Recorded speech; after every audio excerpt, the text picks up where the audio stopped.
Okay, Councillor Davis. Okay, thank you and good morning everybody, and welcome to this meeting of the Economy and Development Select Committee. The first item on the agenda is apologies for absence. None received, Chair. Councillor Greenland will be watching later. He'd hoped to join us, but he might not be able to.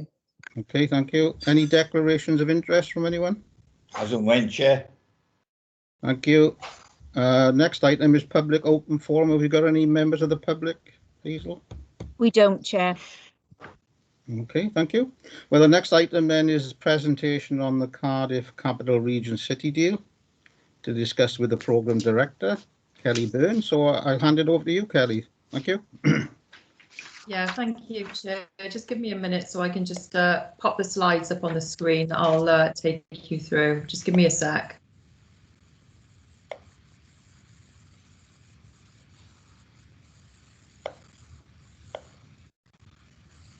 Right, just coming up now.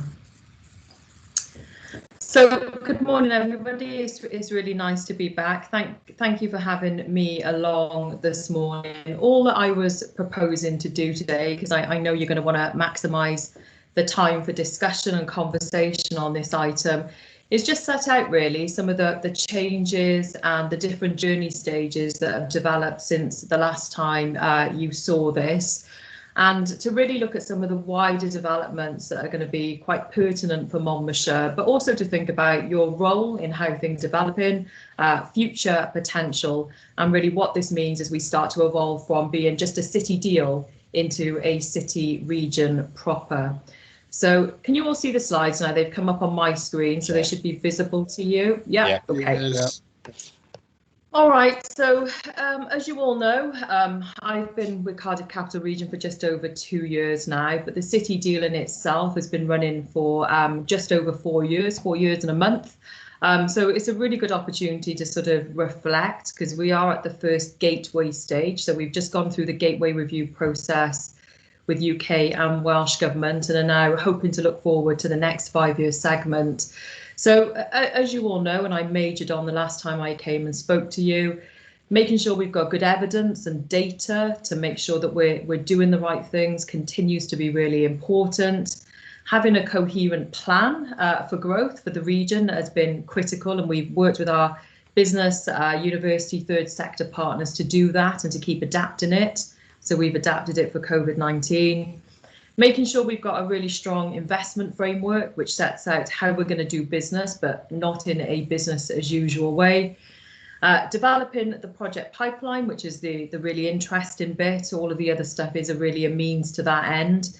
But you can see there from the £200 million of investments we've made relatively recently, the matched funds that has been able to lever, and then the wider private sector leverage, the level of job creation and GVA impact. You know, we've made some significant inroads in quite a short space of time, also while trying to develop our policy and our kind of thought leadership role, making sure as well that we don't just become complacent and think this is just about delivering a city deal, that we look forward, we look onward in terms of what that wider regional backdrop needs to be in the future. Thinking internationally, I think, is going to be really important as we go forward, but thinking now really about what it takes to develop a footprint for a very vibrant city region, because that's the competition now.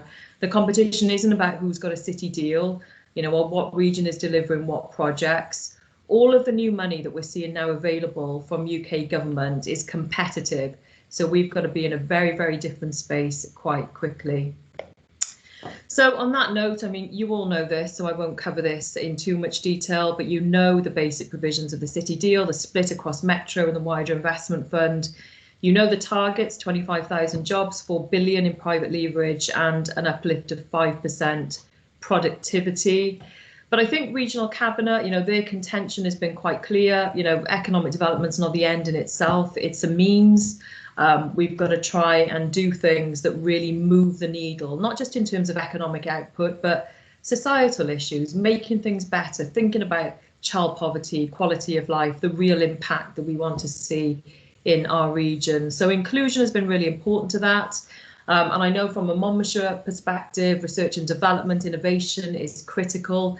but not just in terms of traditional sense of the word, not just about business innovation, but about impacts on local and foundational economies, and making sure that, you know, we don't just think about prosperity in a typical way. We think about how we can share and spread that prosperity so all parts of the region feel some benefit from our work.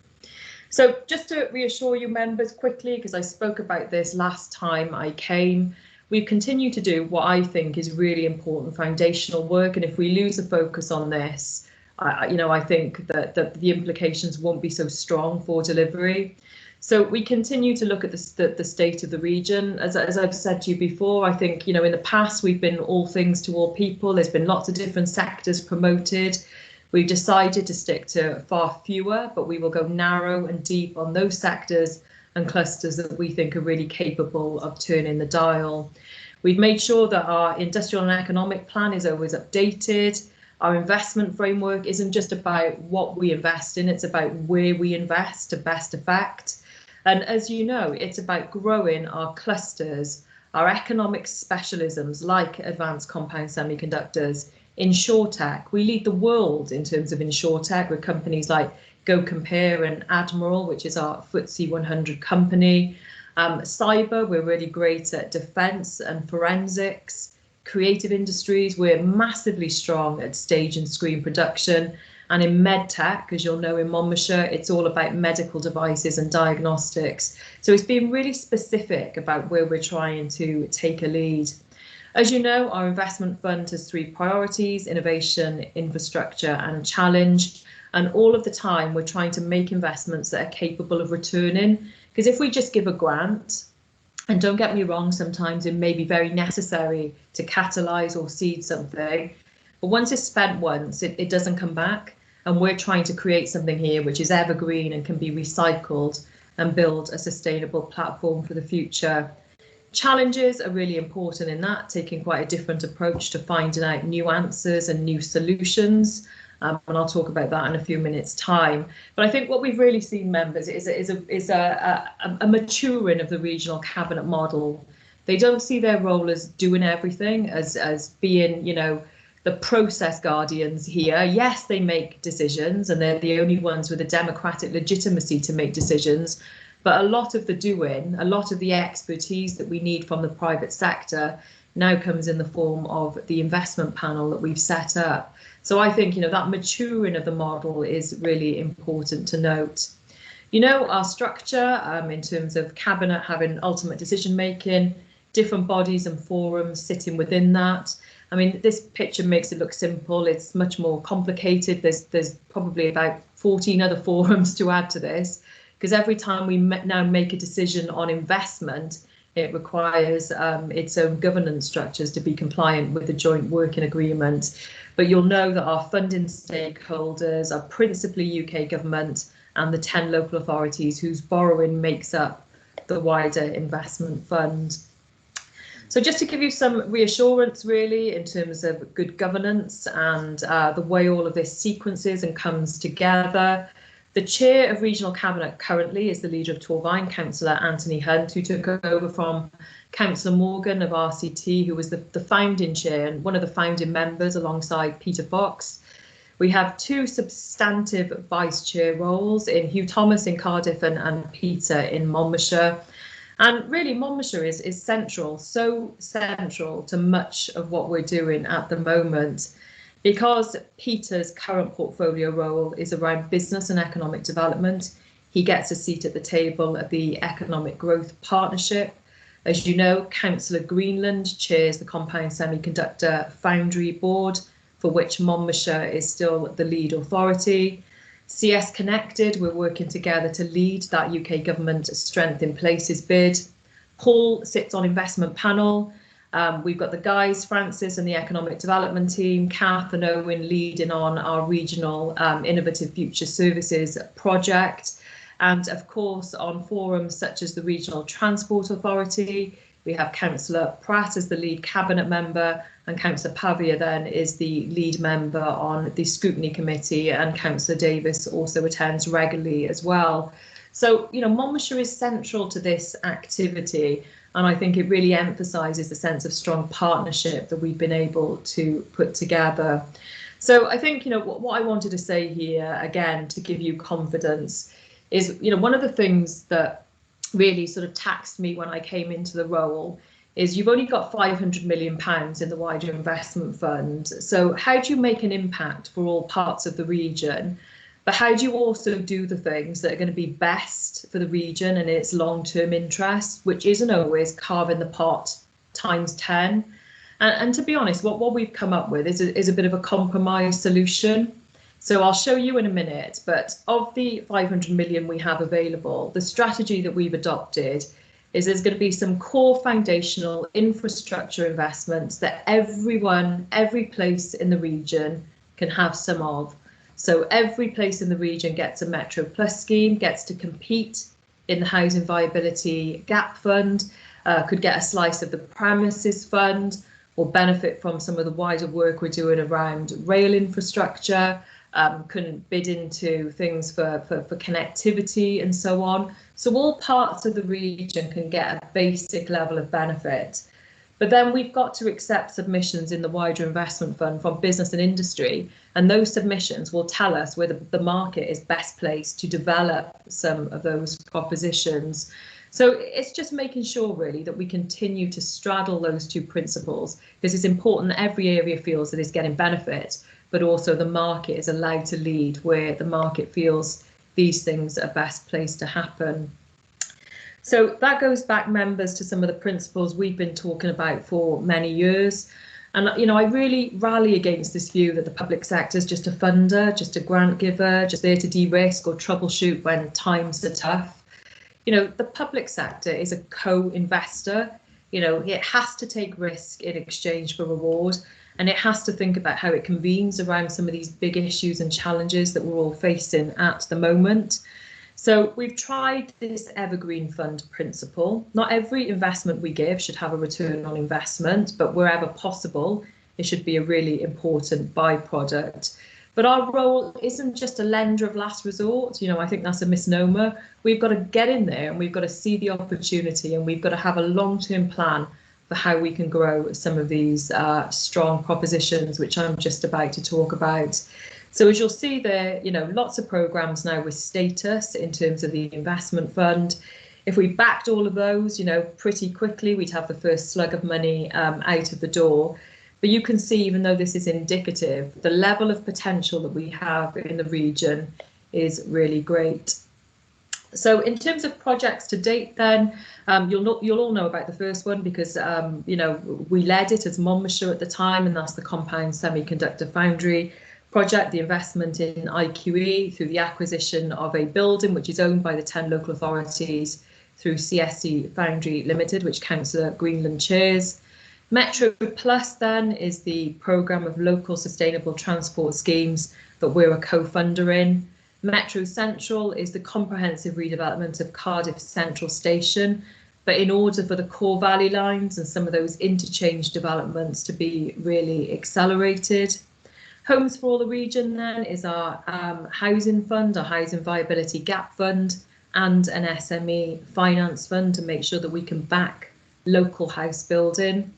Lots of work around graduates, which has been a big opportunity in the region to try and turn the tide on brain drain. CREO is clearly an investment that we've made in Monmouthshire. They're based in Chepstow. They've got fantastic patents and intellectual property, which we're seeking to back. The Challenge Fund, which sits alongside Infuse. I'll talk about that in a few minutes' time. Our huge bid to UK government that's brought in about 44 million through a range of different partners through the Strength in Places Fund. A couple more investments that we've done, another medtech company, Zip World, which is the big adventure tourism development on the Tower Colliery site in RCT. And then just last month, Cabinet approved the Strategic Premises Fund, which is about investing in commercial property across the region. So some big numbers there and some high levels of private sector leverage coming back to the principle that the public sector is a co-investor. As you can see there, loads more in the immediate prospective pipeline. We're going to keep bidding into UK government, as I said, The majority of new money is now competitive. We've got to show that capability to compete. MedTech remains on the agenda. Lots of different skills interventions that I think we can bring to bear. And really importantly here, I think, is innovation investment. In the region, we're still running at about 1% of public investment in research and development. You will know the UK government target is 2.4% if we're going to really power ahead with innovation-led growth. And we've all seen, haven't we, from the COVID crisis, how important science, research and innovation is. So loads of stuff in the immediate pipeline, and then there's a much bigger pipeline that is about, again, emphasising our core strengths and some of the areas where we think discrete interventions could be really quite significant, not just now, but in the long term for the Cardiff capital region. I won't go into those, but we can discuss them later when we get a chance for discussion and conversation. So yeah, I think the compound semiconductor project continues to be a really important demonstration of potential. You know the level of investment, what that's levering in from an AIM-listed partner company, how it's managed by the 10 local authorities through a special purpose vehicle, how that investment helped really anchor the company here, creating sovereign technological capability, which is critical, isn't it, post-Brexit and in this new world that we find ourselves in. Making sure that we harness those unique skills and abilities here is essential. So high value jobs being created, safeguarded, induced. We've got the UK government capital investment in the catapult sitting alongside this, which is creating new jobs all of the time. And that really enabled us, along with our industrial and academic partners, to have the confidence to go to UK government in that first round of the UK Research and Innovation Strength in Places bid. We walked away with a £25.5 million grant from UK government, which helped leverage nearly another 18 million. And again, the impact that you can see that that could have in the region in terms of GVA, high quality jobs. We've got one of the biggest companies in the supply chain in Caldicot in microchip. So you can see this has real regional impact. And now one of our companies in the supply chain, SPTS, that's based at the Caldera in Newport at the moment, is looking to bring significant expansion plans and capability to the region. So you can see from a kernel of something quite small, this stuff can quickly take on lots of different opportunities and potential. So what does all of this mean for Monmouthshire? And, you know, I think, as we've said before, it's what you choose to make of it. And we all continue to work together to leverage Monmouthshire's unique strengths and opportunities. And I think what I want to try and demonstrate to you here, members, is that for the investment that you're making every year in supporting borrowing into City Deal, you're getting much more than that back in terms of the direct impact in the local authority area.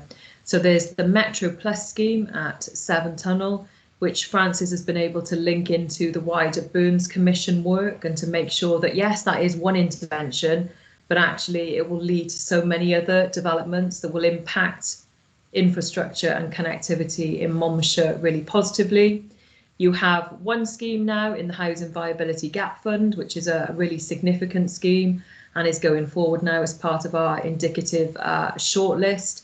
Again, significant investment associated with that and big economic outcomes in terms of jobs created and some of the stimulus that it will really create in that part of the county. Via Kath and Owen, you are the leads for our Innovative Future Services programme.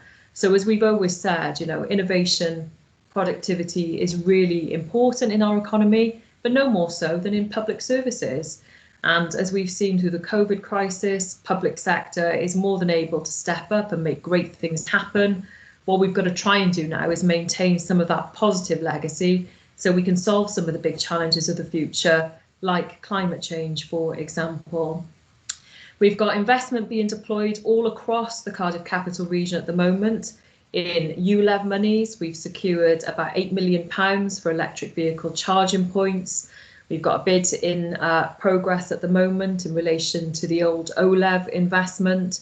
We've just secured nearly £4 million for a try before you buy electric vehicle scheme for the taxi industry, where we really need to try and change behaviours.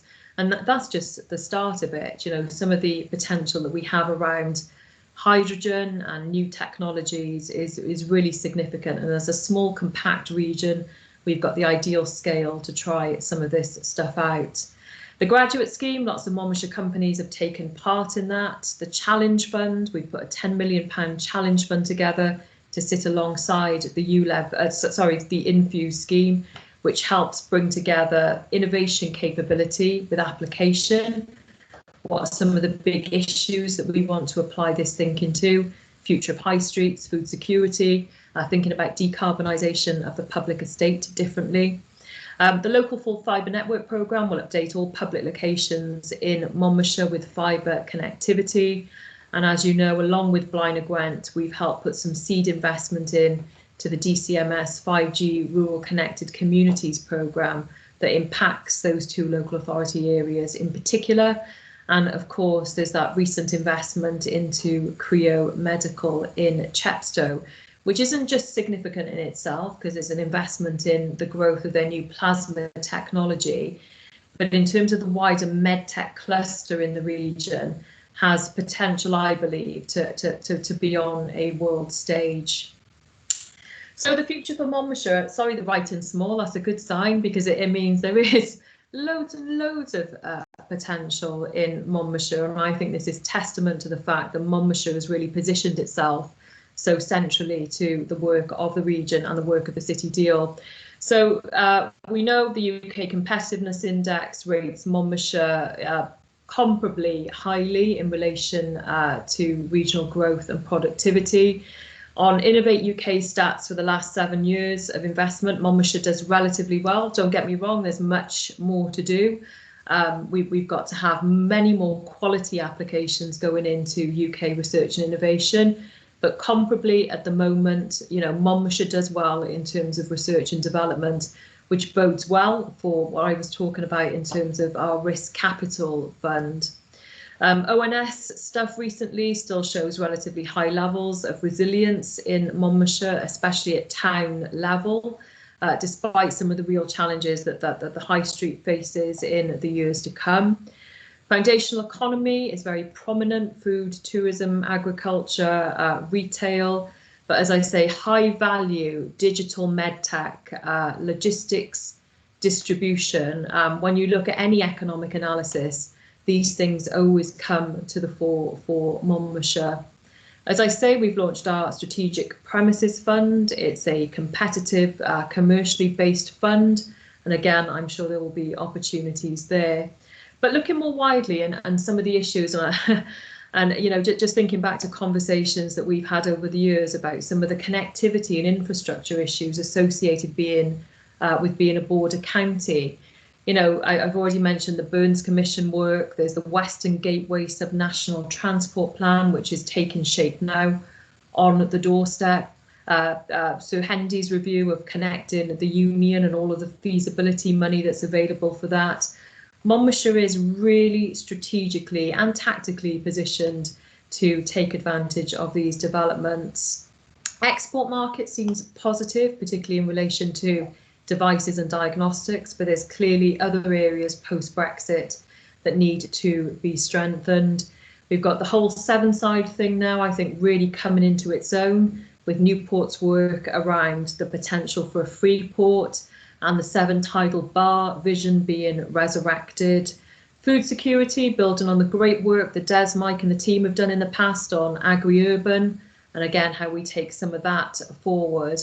And I think, yeah, there's always more to do, but I think, you know, there's real signs that Monmouthshire is starting to form the locus of some of the new capability that we need to think about some of these challenges in very, very different ways. And that brings me on to my next and last couple of points, really. And as I was saying earlier, I know corporate joint committees are not everybody's cup of tea, yeah, but the Cardiff Capital Region City Deal is already a joint committee. And the problem that we have at the moment is that as just a city deal, we don't have powers and aptitudes and capabilities like other city regions in the UK do, because our footprint is confined to just being a city deal. So I've just explained to you all of the money that is out there now. It's competitive money, I'll admit that. But we cannot go for that competitive money because we're not an organisation in our own right. We don't have borrowing powers. We can't acquire or hold assets. We don't have fiscal levers and incentives that we can apply. And unless we catch up and unless we adopt new corporate structures which give us access to these wider opportunities, then we are going to miss out. So yes, you know, I know that some people have said, oh, corporate joint committees, you know, that this is just another mechanism to, you know, bring local authorities together. Well, it is and it isn't. This isn't about reorganisation, but it is about pooling strengths and competencies, having new powers, freedoms and flexibilities to be able to augment the great work that I think we've started to do already. And I think, you know, looking forward to things like regional R&D funding settlements, the National Infrastructure Bank has been capitalised with 14 billion lending at gilt bond rates. We have to be in the game, really, to be able to take part and have an impact. And corporate joint committees really go to the heart of that. We've got to be able to overcome some of those barriers and blockages that I've spoken about. And accept that, you know, whilst we're Welsh and Welsh Government have done a great job of things like the framework for regional investment Wales, a lot of the new money that's going to be available is with Whitehall. So we've just got to have that maturity to look both ways and understand that devolution isn't just between UK government and Welsh government. Subsidiarity, the role of local authorities coming together through regions is really, really important. So for example, say we wanted to really think about climate change differently and we wanted to think about air quality, having the ability for tax levies, you know, thinking about raising our own investment through borrowing. All of this stuff is going to be really, really important in the future. And we've developed a very coherent 5-year strategic business plan and what I've called our levelling up prospectus that sets out what this region needs over the next 20 years beyond just the single funding programme of City Deal. So that's just an illustration really of how we think the future could look. The regional cabinet really taking on that corporate role, same subcommittees as we have now, essentially, same partnership bodies as we have now, essentially. But what we're really hoping to do is to think about how we can drive this forward through new entities that enable stuff to happen at the regional level, which really needs to happen at the regional level.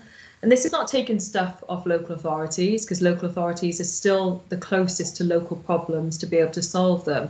But there are simply some things that we need to do at a regional scale, you know, aspects of the climate response, infrastructure.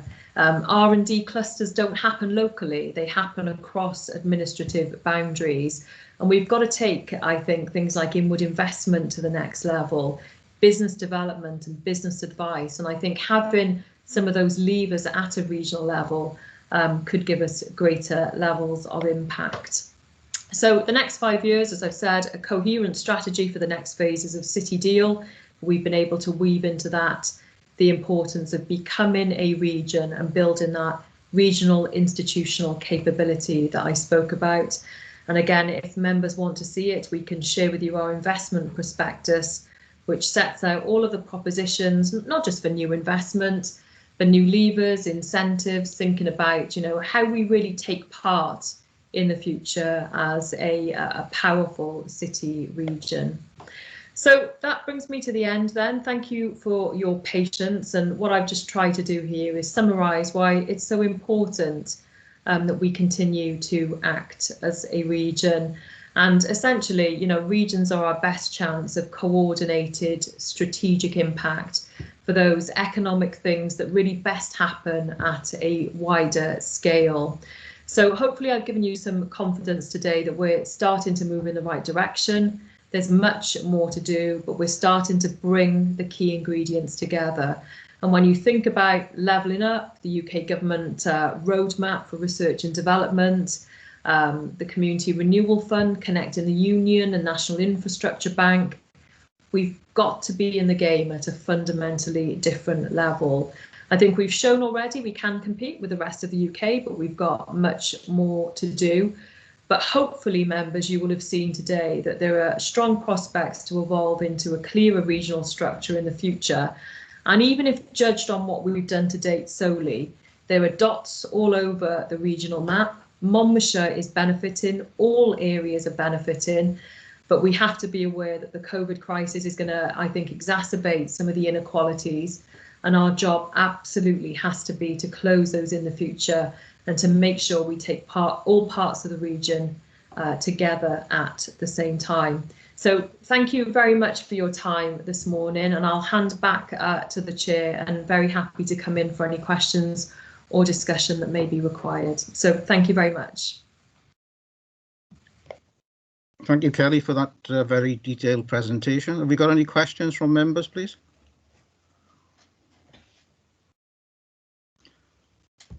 Well, perhaps I'll kick us off then, Kelly, because I've got quite a few actually. You spoke about other issues apart from the economy, and we spoke about poverty and things like that. And as you were aware, as much as anyone, we have some quite significant issues in Monmouthshire in that regard. And we also have issues in terms, depending where you read actually, but the last article I read said that 54% of economically active residents in Monmouthshire actually got to go out of the area to get their employment. And of course we have areas of quite severe poverty as well. But we have an advantage of being geographically in a very good place. And you mentioned about Bristol, and I've spoken to Bob Greenland about other areas which are very close to us that we could perhaps look at partnershiping with. I think my main question really revolves around, if you look at our ageing population and the other thing, I'm quite concerned about the future for Monmouthshire in terms of, you know, we could end up with the sort of pressure on our social services just being unsustainable unless we can address some of these issues. So I'm really looking at the relationship between you as the city deal and our leaders in terms of, we market our own businesses, you know, to attract our own businesses as well. Kath and Francis do that. If, say, we had an intelligence-led view that there was somebody that wanted to bring a major investment into Monmouthshire, what would be the mechanism then for them, for our officers, to take advantage of all of those things that we've got and to gain some benefits from the city deal in order to attract those sort of investments? Because what some of the, I mean, you've mentioned some of the things which I think we've got problems with. We haven't got the infrastructure, I don't think, in terms of attracting, because a lot of people like Newport have actually got the facilities in place and we haven't got that. And another area which I think we have difficulty with, we haven't got a skills college, and we develop our young people to have the skills that are needed in these new industries. So I just wonder what the city deal can do in terms of helping our officers to deliver on those things. Thank you. Yeah, thanks, Councillor Davis. Some really interesting points there, and you know, almost solving all of these things is holy grail territory, isn't it? And if I had the answers, I wouldn't even be in this job. But yeah, so some interesting observations there. So just starting at city deal level, I mean, what we're trying to do now, as you can see, we've done loads of standalone investments, Creo Medical. But I think in order to scale impact in the future, we've got to try and get our money into subsidiary funds. So if a big company was coming to Monmouthshire, you know, there's a strategic premises fund. There's an SME finance fund there to help supply chain impact and supplier effects, which you've been talking about for many years. You know, how do you widen those procurement benefits? There's an innovation investment fund, because we know provision of risk capital is tricky. Yeah, we've got to take bigger bets on some of this stuff. So I think, you know, we've got a role there, and through the skills partnership, you know, how do we invest then in talent development? But I think we got to look wider than City Deal, and I think this is one of the frustrations. City Deal at the moment is only a £500 million pot. You can recycle it as many times you like, but it's quite a small amount of money. I think what we've got to try and do as local authorities and regions is connect into the bigger conversations. So the Hendy review of union connectivity, the National Infrastructure Bank, if it's sat there with 12 to 14 billion, how are we going to get in front of them and start saying, look, these are some of our core propositions? how are we going to start influencing the picture with the Western Gateway, which is a collective of local authorities on our side of the water and the southwest, because they've got much higher rates of innovation and research and development. So how do we get some of that? And I think the answer is, not every area is going to be able to have an FE college or everything on its doorstep. Yeah, we would do that. But how do we create the connection so that when something is being developed in one area, it does really take into account the regional picture and how it can accommodate it? And the other thing I was going to say, that the point that you make about ageing is really important. And I also think that the approach that Francis and Kath are helping us with in terms of challenges is really critical, because ageing is a problem, but the solutions to it could have massive economic impact. And is that something the Monmouthshire can do with such a growing ageing population?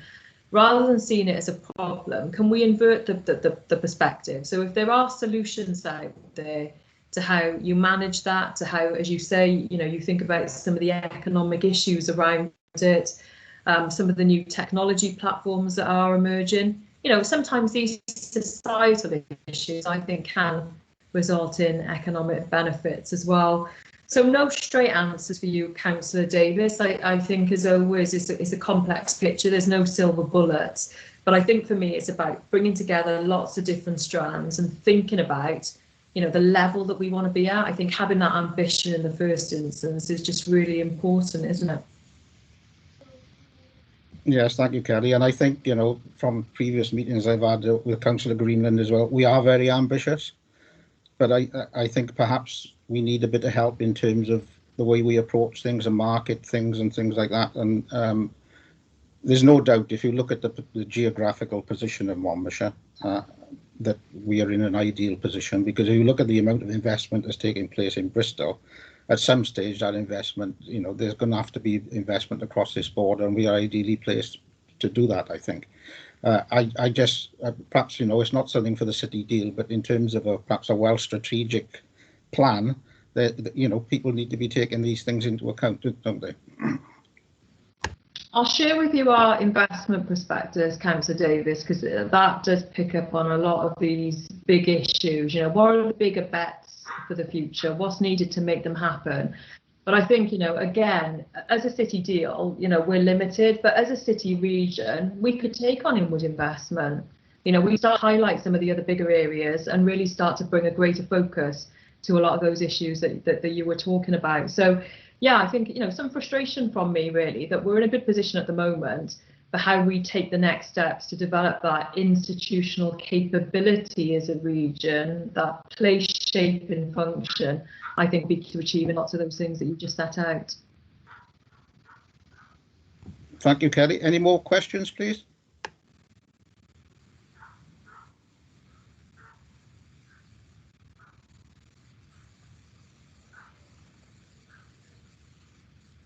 Can I come in, Councillor Davis? Is that okay? Now over to you, Paul. Oh, thanks, Alan. And obviously, thanks for stepping in at the start of the meeting, Alan. And apologies, Kelly, I wasn't here for the start of your presentation. I did catch most of it. Just touching on what you've said about collaboration with Bristol and the Southwest through Western Gateway. I think it really is important for us to look east as well as west. I know from discussions with not just my colleagues in local authorities, but with the public, that there's, particularly in Monmouthshire, there's a feeling that there's a danger, because we're on the periphery of the region. We may fall between two stools in terms of what's happening centrally within Cardiff capital region, the focus in and around Cardiff, potentially the valleys as well, and we don't capitalise on some of that work. Councillor Davis alluded to that. Particularly some of the cities are more geared up to some areas of investment, and they have the land, etc., that might be required to allow that development to happen. what are we doing with in terms of engagement with the sort of Bristol City deal and the West of England, and how are we engaging in particularly, and just sort of touching on the last comment about FE and that skills development, engagement with the academic institutions, Bristol, Bath and UWE? Are we reaching out in terms of starting to shape potential research proposals, and are there any hubs, speciality hubs within those universities that we can tap into in terms of knowledge? Yeah, so I think it's a really good point around the universities, and especially looking, I think, in that direction in particular. So we are part of the sort of GW4 network of universities. So Cardiff University plays a prominent role in that. And I think one of the things that we're seeing is, because universities have got such a big role to play in terms of the future of science, research and innovation, particularly the early stages of research and development, those universities have come together and they've developed a model of co-deploying QR funding, quality research funding, which I think if we could get to a bigger scale would create some real impetus for how we then apply and commercialise that knowledge. So that network is absolutely critical. We're part of the Set Squared Forum as well, which brings those universities together. And you may know that through Universities Wales recently, Professor Graham Reid from UCL has been brought in to do a piece of work on how all the universities in Wales can coordinate and form partnership agreements. So when there are big investment opportunities through the various research councils, we've got a platform to build upon, so we can really apply ourselves quickly, because speed, being competitive are the names of the game. And I think you're right about Western Gateway and how we develop those relationships with WECA and Bristol and others. There's been some good work to date. We've put a joint Strength in Places bid in around cyber, which is research grant, but it's also application stuff. We're starting now to look at innovation accelerators that would leverage the impact of advanced compound semiconductors across the two regions. So whilst I think we're in the early stages, we are doing a lot of work to try and identify those shared strengths. Now, we're not going to be able to collaborate on everything, and in some places we're going to want the space to compete.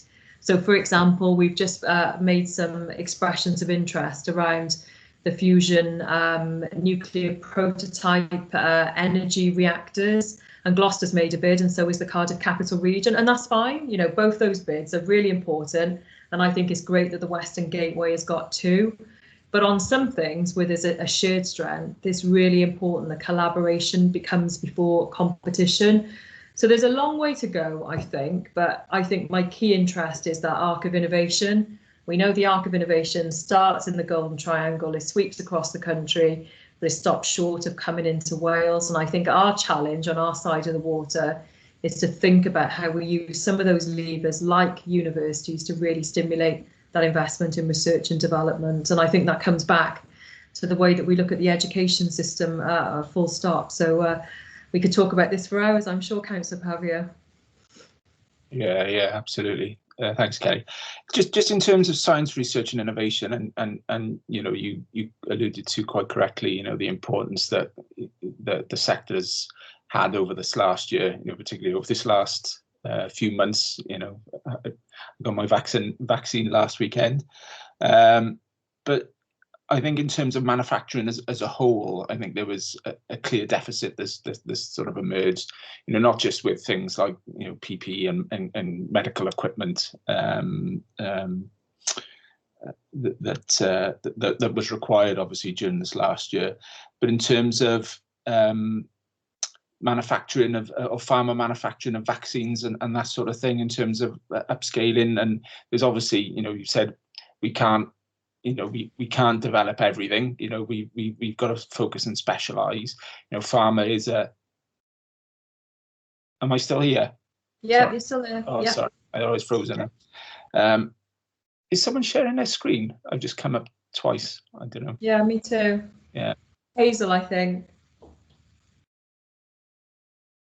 Sorry. Thanks, Hayes.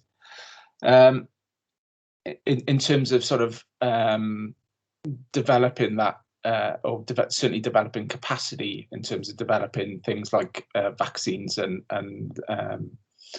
the medical treatments and that sort of thing. Is that something that we are potentially looking at? We've obviously got development with agreements with CREO and looking at certain elements of medical research and innovation, but are we looking at sort of the manufacturing side of things as well, rather than just the knowledge and the IP? Yeah, I think, Councillor, I think that's our biggest challenge, is having the expansion space for high value manufacturing.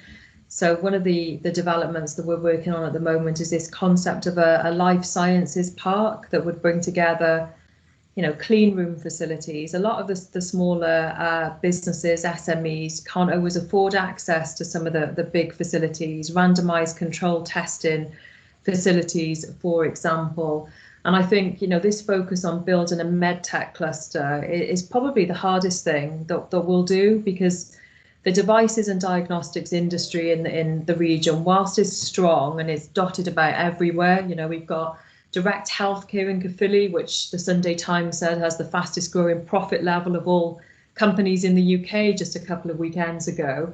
I mean, the work that they're doing is extraordinary, strong export market. But what we're finding is the connections between the companies and keeping the supply chain work in the region. And I think you're right, the COVID crisis has shown we've got to do more to reshore supply chains, and domestic supply chains need support. So I think our biggest area of potential in the long term is definitely around medtech, devices and diagnostics. It accounts for a good proportion of GVA. It clearly has potential. We've got research excellence around precision medicine. I think that, the big logistical challenge is how do you bring it together as a coherent cluster? And I think it's something that's going to take a lot of time. It's going to take a lot of public sector intervention. But you're right, I think it's having the capital in place, risk capital, to be able to support some of the early research and development. I think it's having facilities and premises for expansion for manufacturing. Skills, we don't have enough of the high skill base to support the sector in the way that we need. So that's something that we've got to keep on looking at. But it's also making sure that we have a coherent strategy to bring it together that's joined up across layers of government. So yes, investments in farm intelligence and CREO are important, but I think you're right, we haven't even scratched the surface. And I definitely think, we're interviewing tomorrow for somebody to come in and head up these clusters. And, we just know that medtech is probably has the most potential, but it'll be the most difficult to bring together, I think. Thanks, Kelly. I have got more questions, Alan, but I'll let others come in.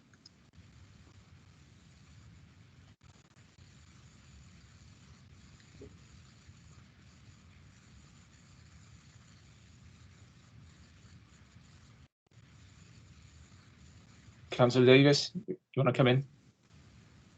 Yeah, I was interested about that coherent strategy which Kelly mentioned there, because in so many things it seems to me, and in another capacity, I have a particular interest in the integration of social care and health. And during my research, we seem to have been talking about it forever, but what seems to be missing is that overall strategy. And I was interested in your presentation about hydrogen, because there's huge potential there for the development of hydrogen as an alternative to electrical vehicles, because electrical vehicles are very good, but they've also got the problem of disposing of the batteries at the end of their life. Whereas with hydrogen, you produce in water. So I think we're in the early stages of that sort of development, but there are, heavy goods vehicles running on hydrogen now, and buses, I believe. So the thing that I always get frustrated with is who's leading those strategies, who's pushing these strategies forward, because you've spoken about this huge potential, and there are no doubt that there is, but nothing goes anywhere unless somebody's actually driving it forward. And that's what I'm finding a bit of difficulty with. And I think from some of the perspective of Monmouthshire members, I know some of them have said it's a bit like Monty Python, really. What's the city deal ever done for us? That's the questions that people are asking, and we need, that presentation of yours will go a long way, perhaps, to alleviating some of those concerns. But I get frustrated. We have so much potential, and yet, you know, we are not so good at delivering on that potential, I think. So I think any influence that you can have over people to really push these things, because hydrogen in particular, I think, is going to be the fuel of the future. No, I absolutely agree. And the other thing that I wanted to mention, Kelly, was when Paul and I were on the last scrutiny, we had a presentation about the metro. And I was a bit parochial, I must admit, because the whole of the presentation was about the valleys. And I said, well, what's happening about the metro link, to Sevenside? And nobody could answer me, including the engineer that was in charge of the project. And I did have an email which mentioned the road from the M48 to Seven Tunnel Junction, but nothing at all about the metro link to Sevenside. And my impression was that we are being pushed onto the back burner in that regard. And I just wonder whether it made me think, are we being pushed on the back burner in terms of other things as well? Because I'm sure that's how some councillors feel, that we are last on the list. I mean, just in terms of where we've gotten to so far with City Deal, you can see, Monmouthshire's having, a large share of the investment, and not just sitting back and expecting to receive the investment, but is in there positively shaping it and making sure that it gets access to the investment. So as I've said to you before, my challenge back to Monmouthshire is what do you want out of this? Because that will be commensurate with the efforts that you put in. City Deal won't deliver for you, but it will deliver with you. It's very much that regional local partnership. Your point on hydrogen is a really important one, and we've started to bring together a challenge around local authority fleet, freight, thinking about the huge reliance that you have at the moment on all kinds of vehicles, whether it's for gritting or refuse collection or Meals on Wheels. What are the new emerging technologies like hydrogen? But more importantly, what are the new business models that we could see and scale into the future? And Councillor Davis as well, that a lot of the companies that we have in the region are at the forefront of manufacturing advanced electric vehicle propulsion systems. River Simple is at the forefront of hydrogen production. How do we make sure that in developing some of these new solutions, we actively buy in from the region and create those economic benefits? And I think that's a great challenge for us all. I wasn't at the last scrutiny committee meeting where you had the presentation on Metro, but I know you've been asking to see Transport for Wales, who are heading this up for some time.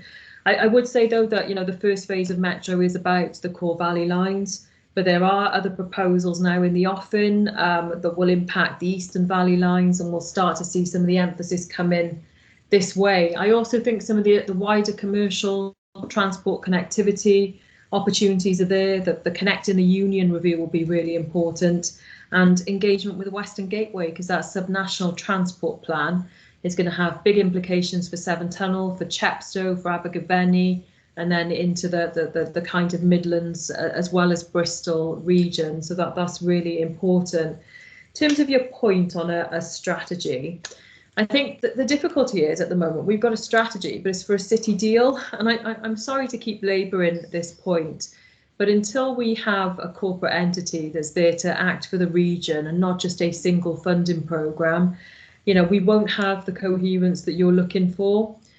You may know that the provisions for corporate joint committees are on the legislature.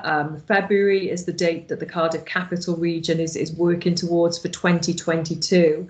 At that point, Councillor Davis, it becomes a statutory requirement, an immediate duty for the region to have a regional transport plan, to have a strategic development plan. So, I'm not fobbing you off, but I'm just saying at this time, as a city deal, it's really hard to have competency over some of these things. We're doing as best as we can in the circumstances, but shifting to a model of regional place development will, I think, help us address some of these issues much more comprehensively. Yes, thank you, Kelly. I mean, I have no doubt that Francis and Kath are pushing, to get as much out of this deal as they possibly can for Monmouthshire. No doubt about that. I'll shut up in a minute, but I was interested in what you said about universities, because many years ago, when you were a little girl, I did Open University, and when I say about, we haven't got the skills facilities in Monmouthshire, technology has changed significantly since then. And I think you raised a very good point there about, you know, those skills that these universities have within their units being brought together and technology used to actually teach people these skills. And, you know, I went away to summer school and that sort of thing. So it doesn't necessarily have to be the old model anymore. And all we want is that strategy for leading things forward, I think. The potential is certainly there to do it. Thank you, Kelly. Yeah, the cyber masters we're developing, it's a really good point. The cyber masters that we're looking to develop at the moment is really different because it's only a year and it's all industry based. It's not classroom or theoretical based in the same way. So it just goes to show, doesn't it, how far we have to go in evolving the model of not just learning but practice as well. And hopefully that'll be a really good sort of a moment in time which enables us to evaluate how teaching and learning develops into the future.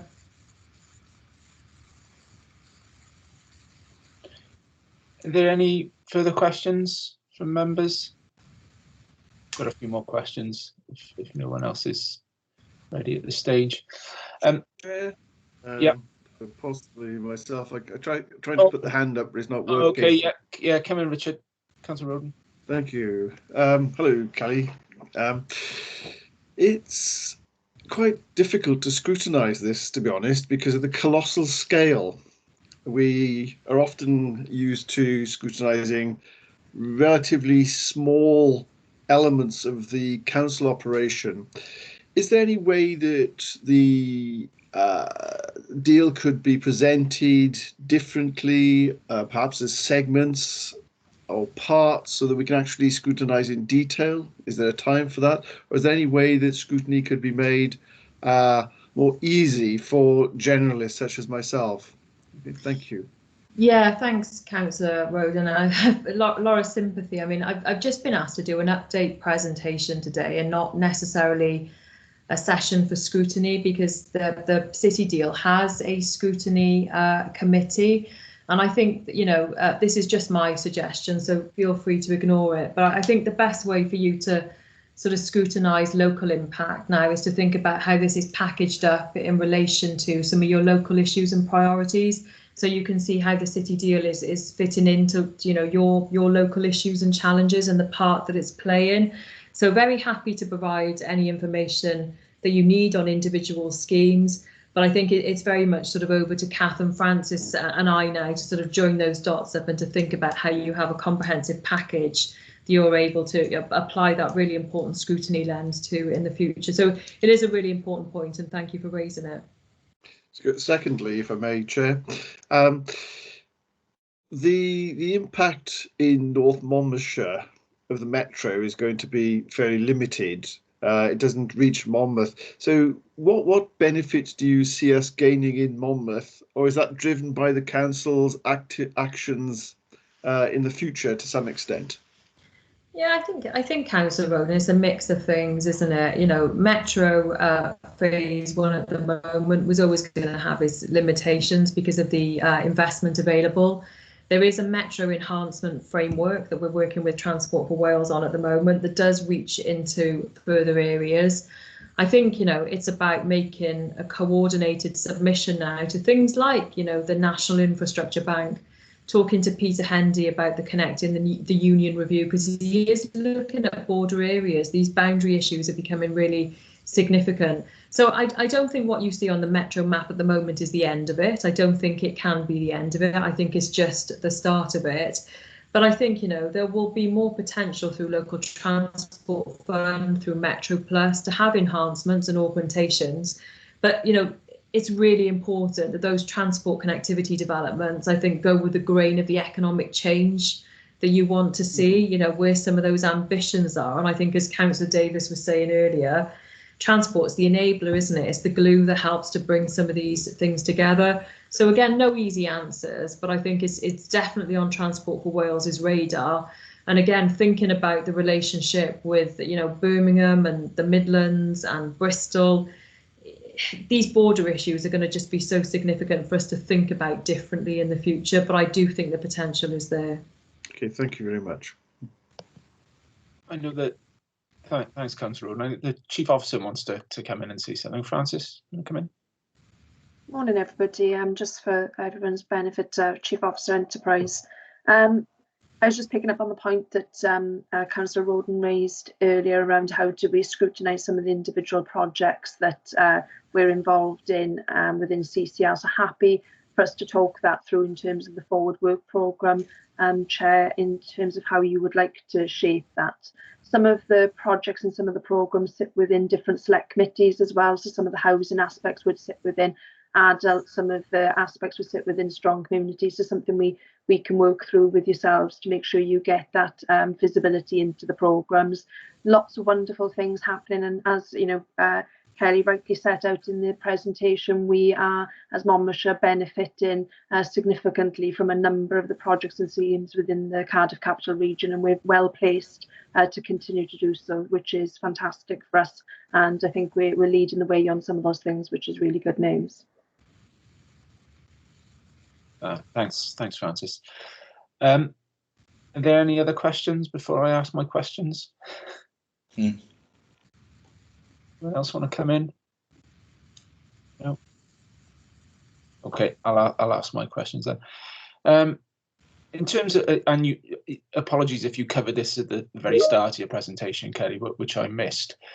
In terms of the Gateway review, what were the key evaluation points in terms of making progress? And you know, I think your last slide was quite important, really, in terms of it's taken time to get into the foothills. You know, you've just got your team around you now, but that's taken time in itself.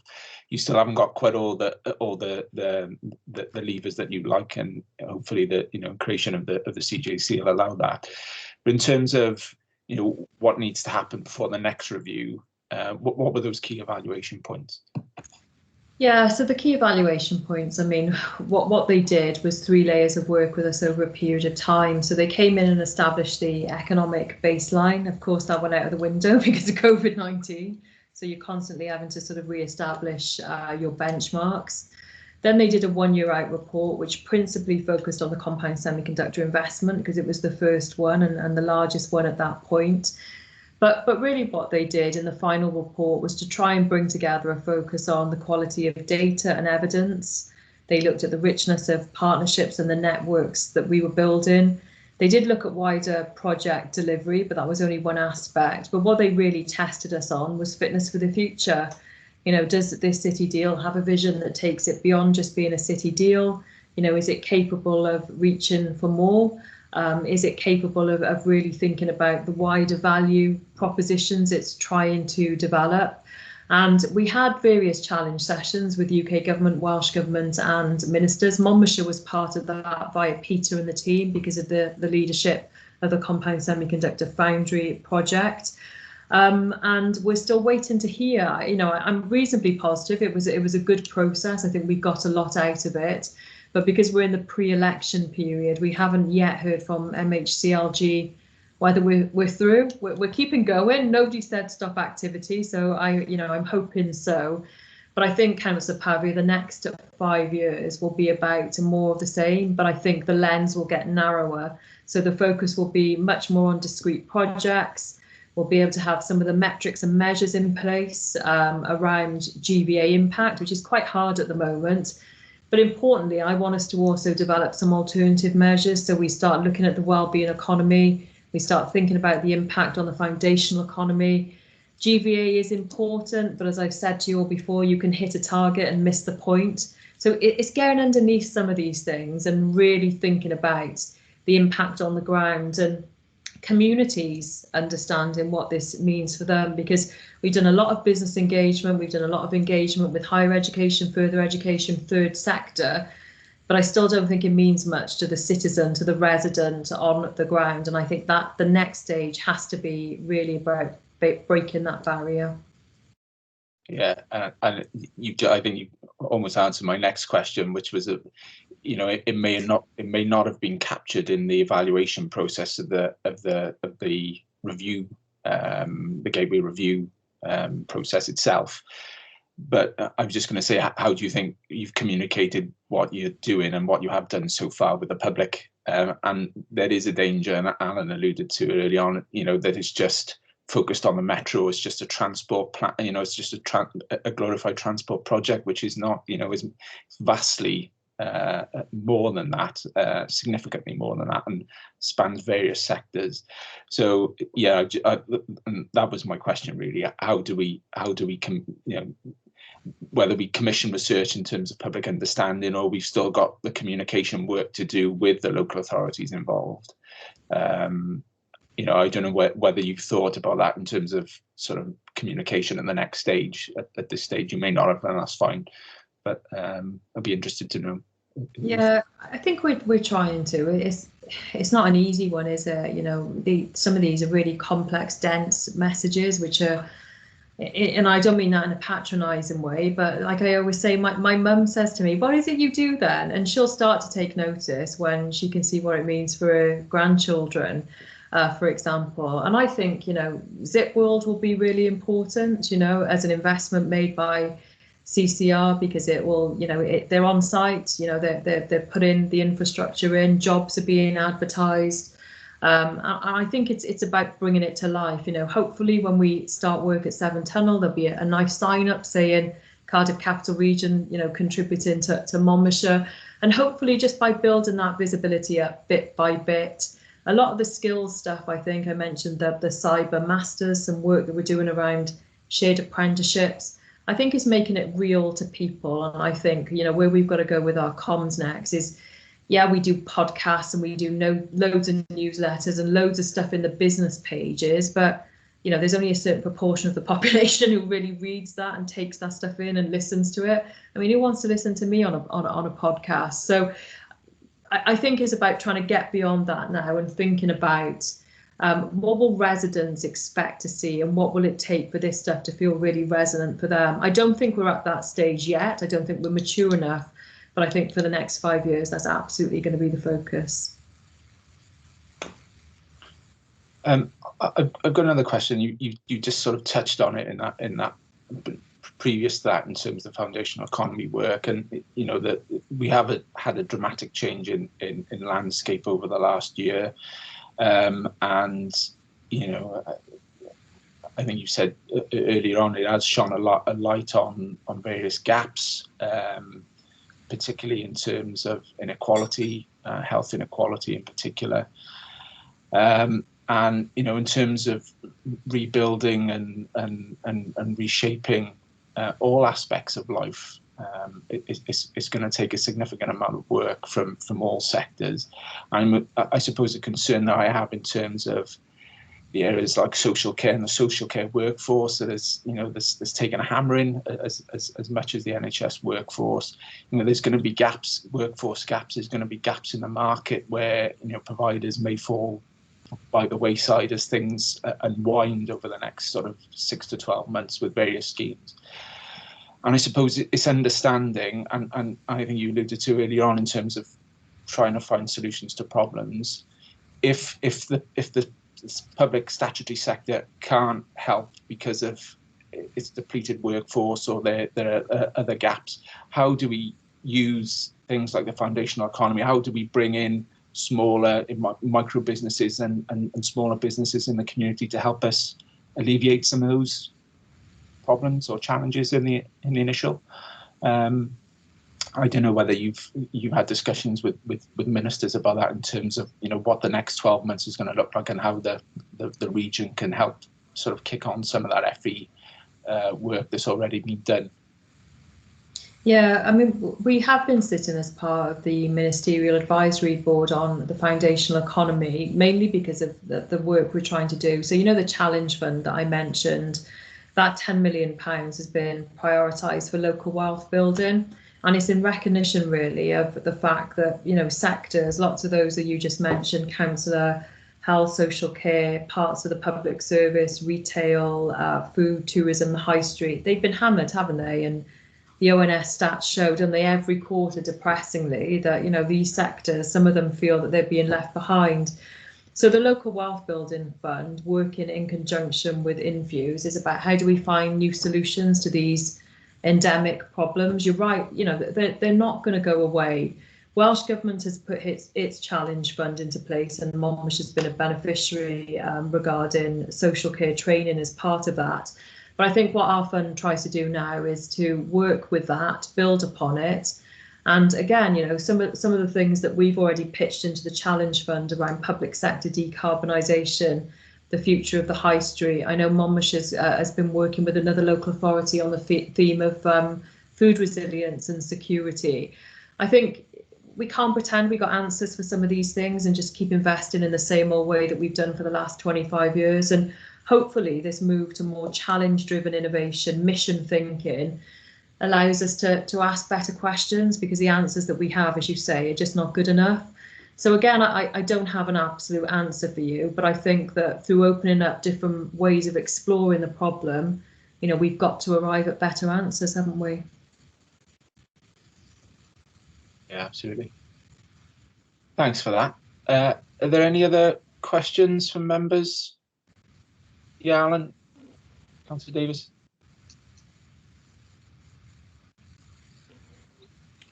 Yes, thanks, Chair.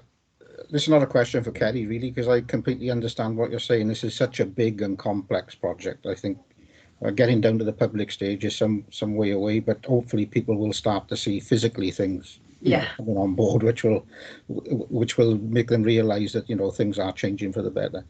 No, my question was more really to Francis. I think Councillor Roden has raised a very good point in terms of scrutiny. And one thing which is quite obvious from some of the conversations we've had, there is a need for, particularly councillors, I think, on this authority, to get some more detail about, you know, what the advantages are for the city deal for Monmouthshire and what's ongoing. And Francis spoke about you doing a lot of good work with Kelly, and there's a lot of interaction going on, which is great news for me. But I think as part of that scrutiny, we really need to inform members about, you know, what's in the pipeline, what we like. I realise there's some things which perhaps are, can't be public at the moment, but certainly we need to emphasise to people, I think, in this authority that we have, there's huge potential here. We all know that. There's opportunity, and I think we need to start making people aware that, you know, even though it may not look like it on the surface, that within time there's going to be significant improvements. I mean, we've mentioned Sevenside, and you've mentioned it before, Francis, as an area for development. We really need to start promoting ourselves now and say, look, there's great opportunities here for us in this.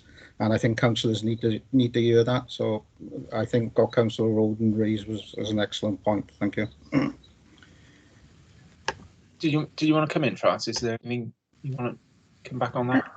I think it's something that myself and Kelly can discuss in more detail in terms of how we can best communicate that information out to yourselves, really, and out to the wider councillors and, you know, officers and the wider public, you know, trying to ensure that that information is shared and readily available. So I think that's something we can work through in more detail, because there's a wealth of information that's available on the Cardiff Capital Region website, and as Kelly mentioned, the podcast, you know, there's huge amount of stuff available. It's just how we get it to you in a good format that's readily available. So whether we do some more dedicated sessions like this on specific projects within Cardiff Capital Region that we're working on, or things that we've secured funding for, so more than happy to chat that through in more detail and shape that with you, because I think it's really important that you have that understanding and detail and have that awareness of what's going on at a wider level, really.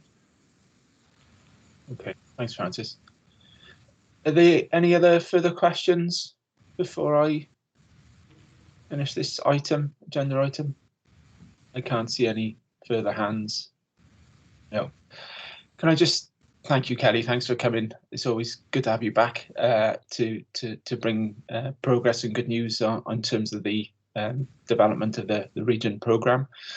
I think in terms of further development, you know, there's areas that, you know, we want to ensure that all members are cited on. I think that, you know, that's something that we'll work with officers internally on, and hopefully, you know, we'll have you back maybe the back end of this year. But you know, there's obviously the conduit between members and the joint scrutiny committee, which is important. So, and that's another element as well that I think we need to sort of work with members. You know, if they've got any questions or any issues that they want to bring, you know, we have got that conduit in there in terms of scrutiny as well.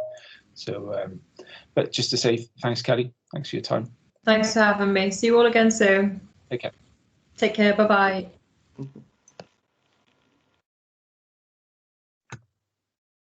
Okay. So just lost my agenda.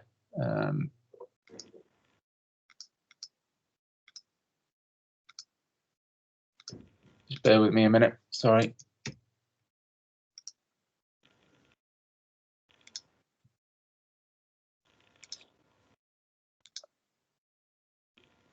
Okay, next item on the agenda then is the item number 5, the forward work programme. So you can see there for the next few meetings we've got some things mapped in, features economy work, town centre regeneration. So it's just sort of building on what we just said in terms of scrutiny of various things that sort of fall out, not just from our focus as a local authority. You know, the futures economy work is our plan, but it's also how it links into the capital region, and the town centre regeneration is something else that you know is sort of regional linked as well. We've obviously had a workshop on the review of the LDP postponed because the election this month, so we'll need to get back on track just after the election. So I think I'll work with Hazel and Craig and look to sort of reset the workshop programme for the next few months, certainly leading up into the summer, because we've obviously got to do a bit of catch up on some of that work as well. Is there anything that people think that we need to insert, particularly in terms of items to diarise and areas scrutiny focus? No. Is there anything you wanted to add, Hayes? I just wanted to say, Chair, that give some reassurance to the other members of the committee that yourself and I and Alan are in discussions with Francis and Kath to try and make sure that there is this alignment within the work programme.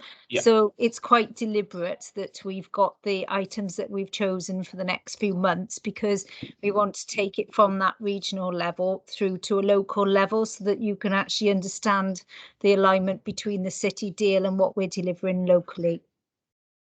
Yeah, thanks, Hayes. Good point. Okay, if there's nothing else to add, then we go to item 6, which is the Council and Cabinet Work Planner. You'll obviously see areas there of the LDP that are going to go before Cabinet. Some of that might have shifted, I don't know, because of the election. So, but if there's anything there you think we need to explore further, just obviously let myself, Alan or Hazel know, and we'll make sure that that's put on the agenda. So there's nothing else in item 7 to confirm the minutes of the next meeting. I take that as everyone has seen that. Is anyone happy to propose? Happy to propose, Chair. Thanks, Councillor Roden. Do we have a seconder? Second, Chair. Thanks, Councillor Davis. So I'll take that as carried if there are no other comments about accuracy. No. Okay, that's fine. And then the final item number 8, the minutes, the date of the next meeting, Thursday the 10th of June at 10 AM. Obviously, we'll have workshop meetings scheduling before then. They've been really well attended, so hopefully we can maintain that attendance, because they are really crucial in terms of helping officers shape the review programme and the various documents required. So if there's nothing else, can I just obviously this is the last of our committee meetings before the end of the civic year. So just can I thank all councillors and officers for the last year. It's been an incredibly difficult year, and for everyone, really unusual year. You know, we haven't met in person for over a year, which is, you know, just unheard of, really unthinkable. But, you know, it has happened, and I know some members have adapted well to the change, particularly the digital change in terms of how we operate. Some find it a little bit more challenging, but, you know, it's great to have everyone on who has had challenges, and you know, it's been, as I said, it's been very, very different. I hope very soon that we can move to some of our plans. I know we've looked at a potential hybrid model of working. You know, I don't think there's any expectation we're all going to be back at County Hall in Usk, you know, in the next few weeks. And, you know, there's going to be a piecemeal change, but hopefully the hybrid model will work. You know, some of us will be able to get back together and meet face to face, because, you know, while a lot of this work can be done digitally, you know, it doesn't negate for that important face-to-face contact and sharing of ideas and the peer support work as well amongst councillors and officers. So just to say thank you ever so much for the year. Thanks for all your support. Really appreciate it. We've obviously got the AGM and everything else coming up. So yeah, just thank you. Continue to stay safe, and we'll see you all soon. Many thanks, Paul. Same to you. It's grand to have the opportunity of working with you. Cheers. Yes. Thank you very much. Thanks, Paul. Thank you. Goodbye. Bye.